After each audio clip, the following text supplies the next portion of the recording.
Europe. Europe 1. Il est 8h15 et Patrick Cohen, vous recevez ce matin le président de l'Association des maires de France. Et maire de Troyes. Bonjour François Barouin. Bonjour. C'est à vous que s'est adressé Emmanuel Macron en menaçant, comme vous l'aviez fait, de parler jusqu'à être sûr d'avoir convaincu la salle. Alors, François Barouin, le président a-t-il parlé assez longtemps pour être suffisamment convaincant? Oui, je lui avais adressé en introduction le message d'un magistrat qui interroge un avocat et qui lui dit « Maître, combien de temps va durer votre plaidoirie ?» Et l'avocat lui répond « J'arrêterai lorsque je serai absolument convaincu de vous avoir convaincu. » C'était le grand avocat Moreau Giaferi. Exactement, immense avocat. Et une immense référence. J'ai donc parlé assez longuement, puisqu'il fallait convaincre le président, au fond, d'être l'avocat des communes. Nous avons en partage avec le président de la République le fait de tenir la République du quotidien. On est les fantassins, on est les premiers de cordée, pour reprendre son expression familière, de cette République du quotidien. Il y avait un déficit de considération à combler. Je pense, compte tenu de tous les efforts qui ont été produits par le gouvernement, par lui-même, puisqu'il nous a reçus, les membres de l'Association des maires de France, à 2 reprises, longuement. Nous avons eu des discussions, nous avons matché, il a essayé d'avancer sur la compréhension de nos préoccupations. Donc vous avez déjà eu cette considération, François Barouin, que vous demandiez? La difficulté, c'est que nous sommes à mi-mandat, lui, il débute le sien. Donc il y a le bénéfice du doute et il y a la volonté d'avancer ensemble. Il a une volonté de transformer le pays. Nous, on le fait tous les jours, matin, midi et soir, au service de nos territoires. Donc il faut qu'on discute. Et il faut qu'on discute sur des bases simples. L'idée d'ouvrir le débat sur le statut de l'élu local va dans le sens de la réduction d'un déficit de considération. Je pense qu'il a entendu le message sur le fait qu'il faut arrêter ses discours sur quand un élu embauche un emploi aidé, c'est pour du clientélisme. Ces élus qui font du fonctionnement, c'est les petits fours, c'est les cocktails, c'est les ronds-points qui aboutissent dans des champs. Faut arrêter, ça nourrit le populisme, c'est pas bon pour le pays, ça n'est pas donc bon pour la République. Donc il faut mettre ça derrière nous, il faut plus en parler, il faut avancer ensemble. Donc cette partie-là, je pense qu'on va l'écrire au fur et à mesure des semaines et des mois, c'est très bien. Et vous l'écrirez ensemble, c'est ça la grande promesse d'Emmanuel Macron hier, c'est qu'il y aurait une co-construction, une république partagée, quelque chose qui se ferait, et notamment une réforme de la fiscalité locale en 2020 qui s'écrirait avec vous. C'est ça que vous attendiez, François Barouin? J'ai dit au nom des maires de France que l'État peut compter sur nous en tout temps, tout lieu, toutes circonstances, lorsque l'essentiel est en jeu. Mais l'État doit protéger, et c'est le rôle du président de la République, la Constitution. Et notre Constitution garantit notre République décentralisée.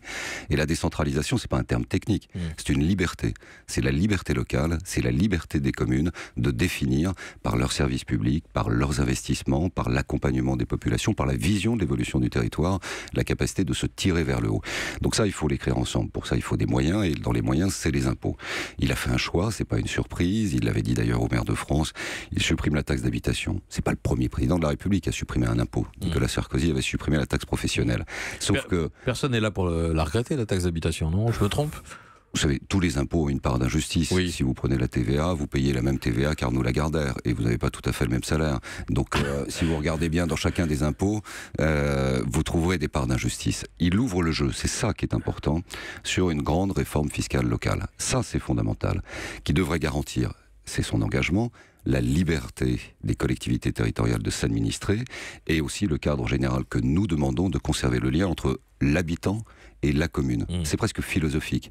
La personne qui vit dans une commune, par sa contribution, finance les services publics qu'elle demande et qui lui font du bien. Il faut garder ce lien. La suppression de la taxe d'habitation sèche comme ça, sous cette forme, supprime ce lien et nous retire des ressources, donc nous empêche de nous développer. Sauf si les communes, ce qu'il a promis, peuvent encore moduler les taux sur les 3 prochaines années. Oui, mais vous voyez bien qu'en supprimant pour 80%, sachant qu'il y a déjà 42% des gens qui ne la payent pas. Une ville comme Troyes, on est à plus de 50%. Vous avez des villes qui sont à près de 60%. Si vous la supprimez pour 80% en disant que c'est injuste, et vous la gardez pour 20% en disant que c'est injuste, il y a un problème d'abord constitutionnel d'égalité devant l'impôt, et puis il y a un problème de concentration de l'effort si vous augmentez les taux pour 20% restants. Vous savez par exemple qu'il va y avoir 7000 communes qui n'auront plus que 5 contribuables. Je crois qu'il faut vraiment revisiter tout ça. Il en est conscient, il ouvre le débat. Il y a trop de communes en France, François Barouin? Il y a encore trop de communes? Est-ce qu'il y a trop de gens?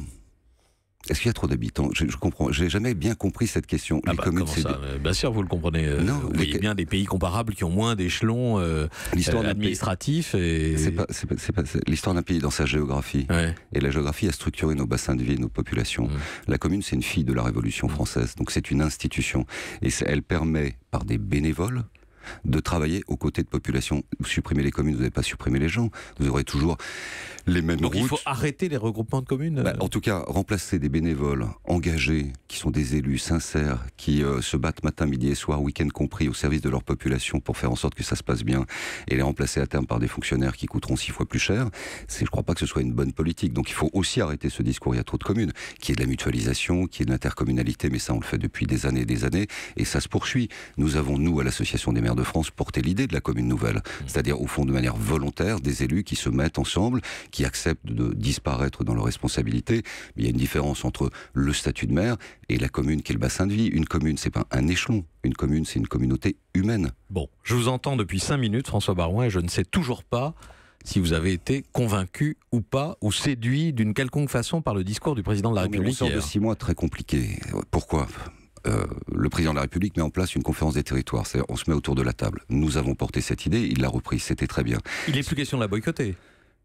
C'est André Léniel, votre numéro 2, qui a menacé de boycotter la conférence des territoires. Moi, je suis favorable à prendre le temps d'inscrire dans les mois qui viennent, autour de la table, une partition commune sur la fiscalité, sur l'avenir des territoires, sur la réforme constitutionnelle. Le président de la République ouvre le jeu aussi de manière importante sur une vraie vision de la loi fondamentale pour ce qui concerne les expérimentations. Mais j'aurais juste revenir sur l'histoire pour bien que les gens comprennent bien. Le jour de l'ouverture de cette conférence des territoires que nous avions demandé, qui est une bonne méthode, le président de la République passe de 10 milliards, qui était son engagement de candidat, à 13 milliards de demandes d'efforts. On n'était déjà pas d'accord avec les 10, on ne va pas applaudir sur les 13. Le lendemain, il supprime les dotations budgétaires sur la ruralité, sur la politique de la ville. C'est assez contradictoire avec les discours qu'il tient. Ensuite, il y a la question du logement social. Bref, ça a été un premier semestre complexe, compliqué. Certains ont dit un été meurtrier, ils ont probablement raison. On s'est remis autour de la table. Il a repris en quelque sorte le sens du dialogue. On va voir dans les mois et dans les années qui viennent. Il est là pour 5 ans, nous ne sommes plus là que pour 3 ans. D'un mot, vous seriez OK pour retarder d'1 an les prochaines élections municipales ? Alors, il y a des débats, il n'y a pas de consensus. J'entendais Gérard Collomb à votre antenne hier matin dire que tous les maires étaient d'accord. C'est pas tout à fait vrai. Pourquoi ? Parce que l'élection du maire, qui est la plus belle et la plus importante dans l'esprit des Français, avec celle du président de la République, c'est une élection qui n'est pas nationale. Les maires, ils sont choisis parce qu'ils savent mettre au-dessus de leur engagement partisan l'intérêt supérieur de leur commune et de leur territoire. Sont des gens de rassemblement.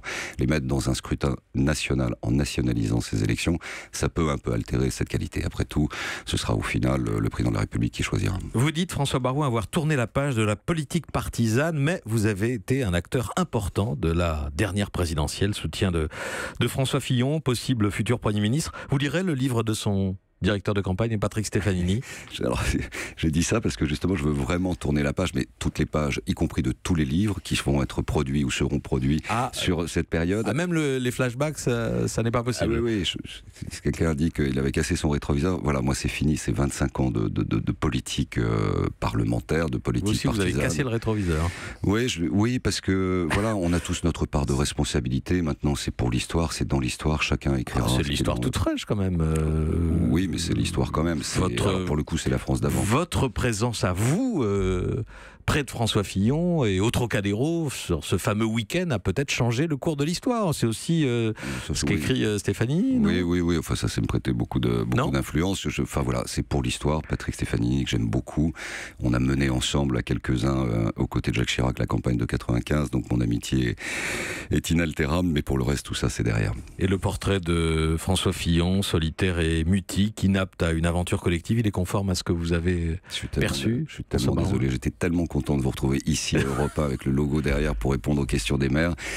Mais je ne répondrai plus à ces questions-là. Voilà, chacun a son regard, son jugement, au fond le biais de son analyse. Tout ça, c'est pour l'histoire. Voilà, c'est derrière. Il y a un président de la République, on a perdu, on a tous notre part de responsabilité.